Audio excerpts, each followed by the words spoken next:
आनंद उत्सव अनहद की धारा, आनंद उत्सव अनहद की धारा। मौन का क्या महत्व है? पहले जानते हैं मौन क्या है।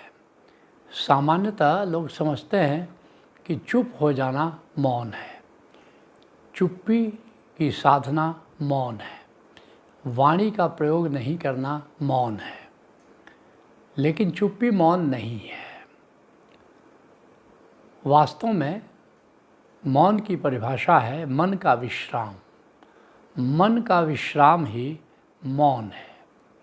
तो इसलिए मौन क्या है, सम्यक मौन क्या है, इसको पहले जानना ज़रूरी है, ताकि अगर मौन साधना है तो एक साधक को सम्यक मौन साधना चाहिए।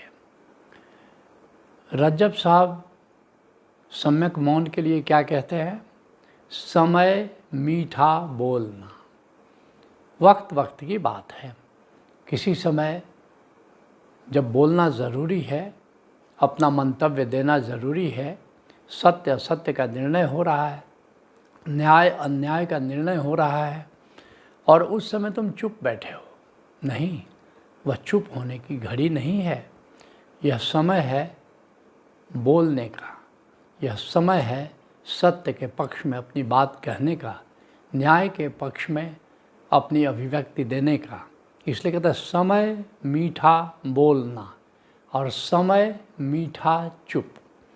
लेकिन जहाँ तुम देखो कि तुम्हारा भूत प्रबल हो रहा है, तुम्हारी भूत प्रकृति प्रबल हो रही है, अहंकार प्रबल हो रहा है, तो उस समय चुप हो जाना ज़्यादा अच्छा है। तो जब तुम देखो कि तुम्हारा विवेक अभिव्यक्ति देने वाला है, तुम्हारी प्रज्ञा अभिव्यक्ति देने वाली है, तो उस समय बोलना ज़रूरी है। अर्थात अस्मिता के तल पर जब तुम अभिव्यक्ति दे सकते हो तो उस समय बोलना ज़रूरी है। लेकिन अहंकार के तल पर अगर बोलना पड़ रहा है, तुम्हारी भूत प्रकृति खुजला रही है कि नहीं अब बोलना ज़रूरी है, तो वहाँ पर चुप हो जाना ज़्यादा अच्छा है। अपनी भूत प्रकृति के प्रति जाग जाओ और वहाँ पर संयम बरतो। और जैसे उपमा दे रहे हैं, बहुत प्यारी उपमा दे रहे हैं, ऊन हाले छाया भली। जैसे कि अगर गर्मी है, अगर धूप है, तो उस समय छाया अच्छी लगती है, प्यारी अच्छी लगती है, बहुत प्यारी लगती है। जैसे तुम धूप में चल रहे हो, धूप में कोई मुसाफिर चल रहा है, उस समय एक वृक्ष आ गया, वृक्ष की छाया मिल गई, तो वृक्ष की छाया कितनी शीतलता देती है, कितनी अच्छी लगती है। और कहते हैं रजब से आले धूप। लेकिन रज्जब साहब कहते हैं कि और जाड़े का मौसम हो, ठंडक हो, तो उस समय धूप प्यारी लगती है। तो कभी धूप अच्छी लगती है, कभी छाया अच्छी लगती है, समय समय की बात है। ऐसे ही कभी बोलना उत्तम है और कभी चुप रह जाना उत्तम है। इसके पहले कि तुम्हारे प्रश्न का उत्तर दें कि मौन का क्या महत्व है, तो मौन साधे कैसे, ये जानना बहुत ज़रूरी है। क्योंकि वाणी से केवल चुप हो जाना तो मौन नहीं है। असली जो मौन की परिभाषा हमने दी कि मन का विश्राम मौन है। तो मन को विश्राम कैसे मिले, मन के विश्राम को हम कैसे साधें, इसके लिए 10 उपाय हम बताने जा रहे हैं, जिसके द्वारा हम मौन को साध सकते हैं।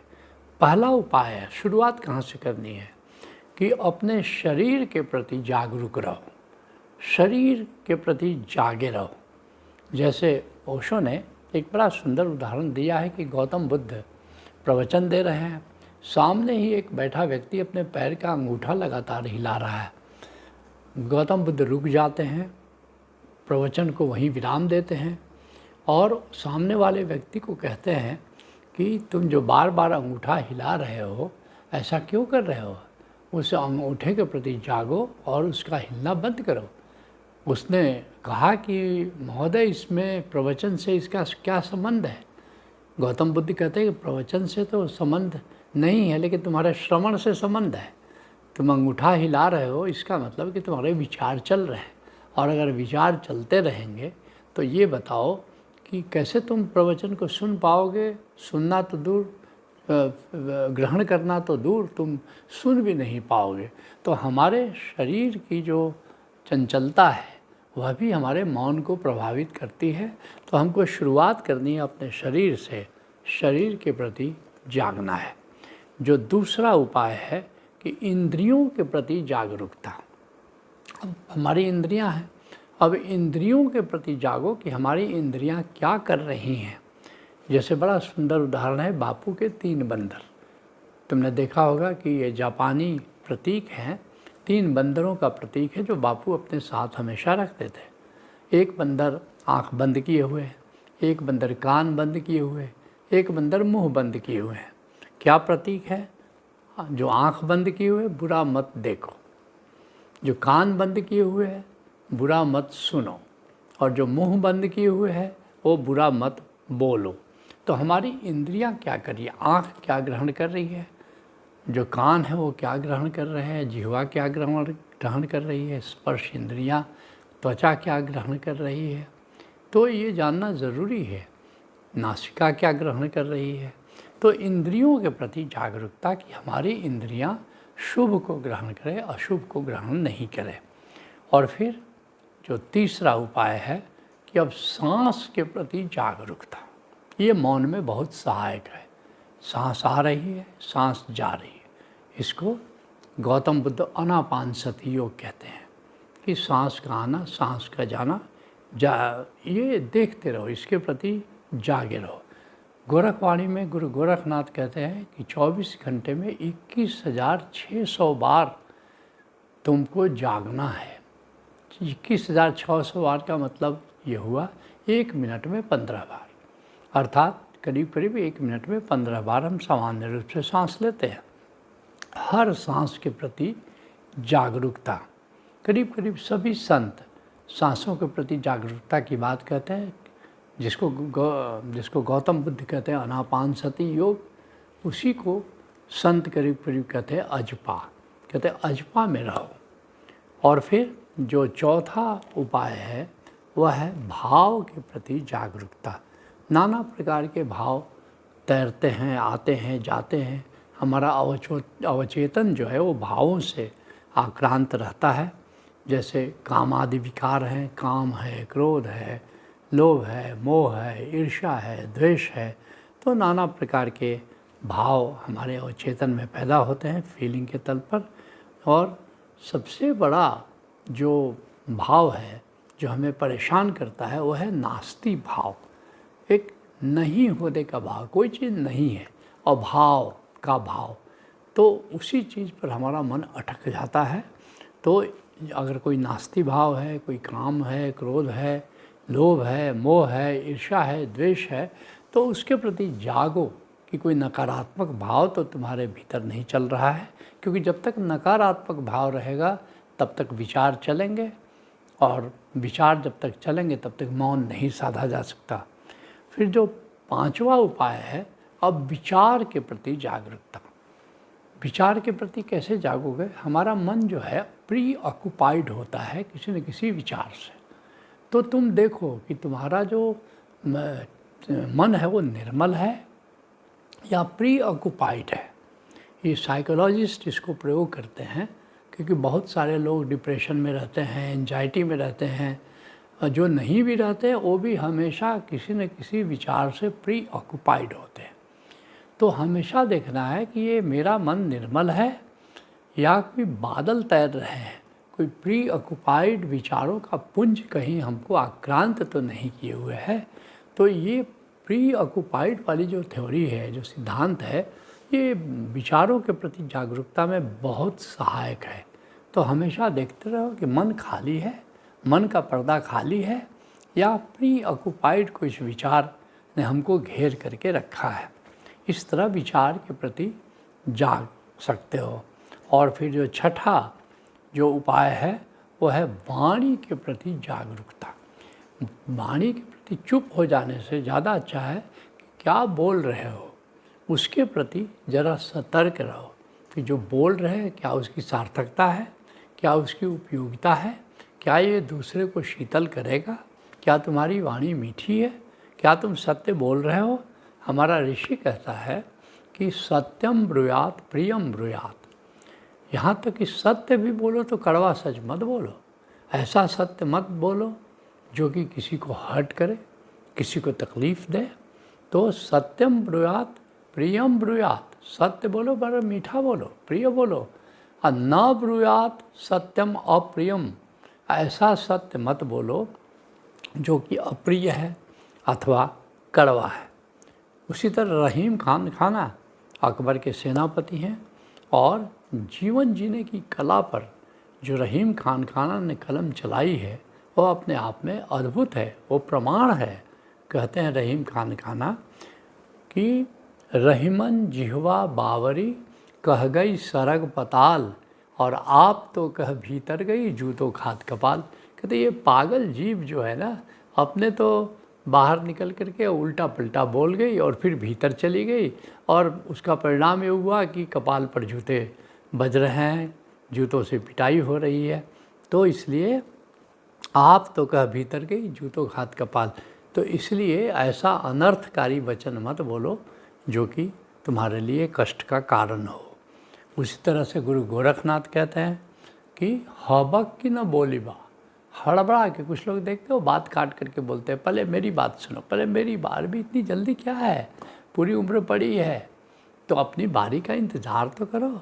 हबक की न बोली बा और डभक की न चली बा। बहुत लोग देखते हो कैसे चलते हैं जैसे सारी धरती हिला देंगे।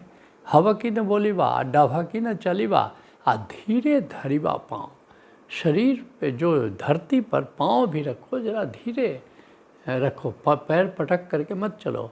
हवा की न बोली बा डभा की न चली बा धीरे धरी बा पाँव, और सहजे रही बा गर्भ न करी बा का भदंत गोरख राव। कहते कि सहज जीवन जियो, सहज रूप से रहो और सहजे रही बा, गर्भ न करी बा, अहंकार मत पालो। किस बात का अहंकार? तो सहजे रहिबा गर्व न करिबा भदंत गोरख राव, ऐसा गुरु गोरखनाथ कहते हैं। तो सबसे महत्वपूर्ण इसमें हवा की न बोली बा, ज़्यादा हड़बड़ा के मत बोलो, ज़्यादा चिल्ला के मत बोलो। और फिर इस तरह कबीर साहब, सभी संतों ने कहा है, सभी संतों ने कहा है। कबीर साहब कहते हैं मीठी वाणी बोलिए, जब भी बोलो मीठा बोलो। मन का आपा खोए, तुम्हारी वाणी से अहंकार नहीं छलकना चाहिए किसी बात का। मीठी वाणी, नम्र वाणी, विनम्रता दिखाओ वाणी में। मीठी वाणी बोलिए, मन का आपा खोए, औरन को शीतल करे, आप भी शीतल होए। तुम्हारी मीठी वाणी सुन करके और को भी शीतलता मिलेगी। और कहते हैं कि मीठी वाणी बोलिए, मन का आपा खोए, औरन को शीतल करे और आप भी शीतल होए। तुम मीठी वाणी बोल करके देखो, अपने भी कितना मन प्रसन्न होता है। और अगर मान लो चिल्ला के बोलते हो, किसी के प्रति आक्रामक होकर के बोलते हो, उसको तो हर्ट करते हो, साथ साथ स्वयं को भी तुम बेचैन करते हो, स्वयं को भी दुख देते हो। तो इस तरह से ये जो चीज़ें हैं कि मतलब जागरूकता में 10 प्रकार जो बता रहे हैं, तो वाणी के प्रति जागरूकता ये बड़ा महत्वपूर्ण है, बड़ा महत्वपूर्ण है। फिर जो अगला है, जैसे 7वां उपाय है कि निराकार के प्रति जागरूकता। अब थोड़ा और सूक्ष्म तल पर हम जा रहे हैं कि निराकार के प्रति जागरूकता। जब आंख बंद करते हो तो भीतर एक शून्यता दिखाई पड़ती है, शून्य आकाश दिखाई पड़ता है, इसको निराकार कहते हैं।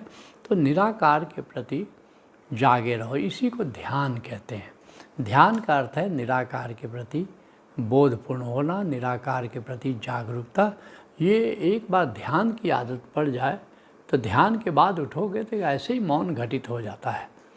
तो इस तरह बीच बीच में कभी समय में ज़्यादा हो तो ज़्यादा समय के लिए कर रहे, तो 5 मिनट भी बीच में समय हो, ऑफिस में बैठे हो, दुकान में बैठे हो, गाड़ी में चले जा रहे हो, तो ज़रा बीच में 5 मिनट 10 मिनट ज़रा ध्यान में डूब जाओ, अपने निराकार के प्रति जाग जाओ।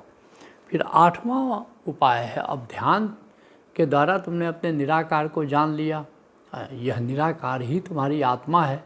तो अब अगला चरण है समग्र जागरूकता, अर्थात साक्षी में रहो। साक्षी क्या है? आत्मस्मरण में रहते हुए कर्म करना। आत्मस्मरण में रहते हुए जीना, और ये निराकार ही आत्मा है जिसे हम ध्यान से जानते हैं। तो जब भी कुछ करो, जब भी कुछ बोलो, संसार में जो भी करो, किसी से संवाद करो या जो भी करो, हमेशा आत्मस्मरण में रहो। ये आत्मस्मरण तुमको मौन में ले जाता है।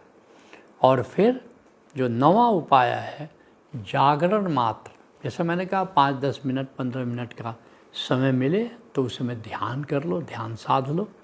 और अगर थोड़ा समय ज़्यादा है तुम्हारे पास, आधा घंटा 40 मिनट 1 घंटे का समय है, तो फिर समाधि कर लो।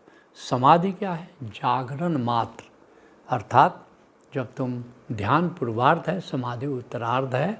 जब समाधि घटित हो जाती है तो वो प्रति भी खो जाती है। ध्यान में कम से कम तुमको मालूम है कि हम निराकार के प्रति जागे हुए हैं। समाधि में ये प्रतीक हो जाती है कि किसके प्रति हम जागे हैं, नाद के प्रति जागे हैं कि नूर के प्रति जागे हैं कि निराकार के प्रति जागे। बस जागरण मात्र रह जाता है, बोध मात्र रह जाता है, जस्ट अवेयरनेस रह जाता है। तो समाधि साध लो।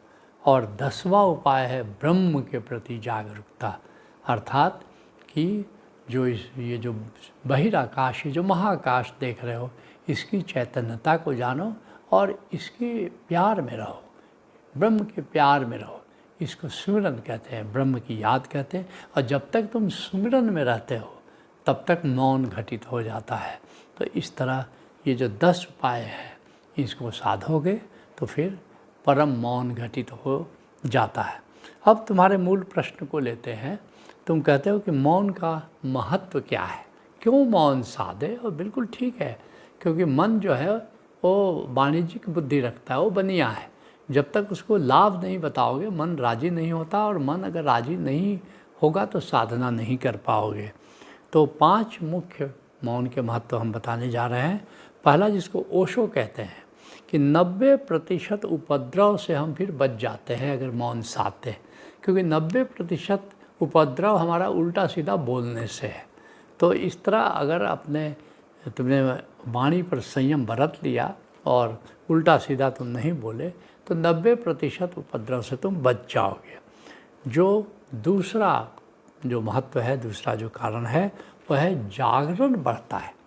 नहीं तो सामान्यतः हम बेहोशी में जीते हैं, सामान्यतः हम मूर्छा में जीते हैं। लेकिन इस तरह अगर हम मौन साधना अगर शुरू करें तो तुम देखोगे कि धीरे धीरे हमारा होश बढ़ता है, हमारी जागरूकता बढ़ती है। और जो तीसरा है कि जो ज़्यादा बोलते हैं वो ज़्यादा अशांत रहते हैं। अगर मौन साधोगे तो हमारी शांति बढ़ती है, हमारी स्थिरता बढ़ती है, एक शीतलता आ जाती है। तो शांति, और शांति हमारे मन के लिए बहुत महत्वपूर्ण है। शांत, एक पीस और एक ब्लिस, 2 बातें बहुत महत्वपूर्ण है तो जीवन में, तो इसलिए शांति बढ़ती है। और जो चौथा उपाय है, अगर तुम मौन साधते हो, निर्विचार स्थिति है, तो फिर देखोगे कि नाद का श्रवण शुरू हो जाता है। नाद का श्रवण चलता रहता है, क्योंकि नाद का श्रवण केवल मौन की स्थिति में होता है। और जितना ज़्यादा नाद से तुमको प्रेम होगा, जितना ज़्यादा नाद का श्रवण करोगे, उतना ही ज़्यादा सुमिरन चलेगा, उतना ही ज़्यादा शांति उतरेगी, उतना ही ज़्यादा आनंद घटित होगा।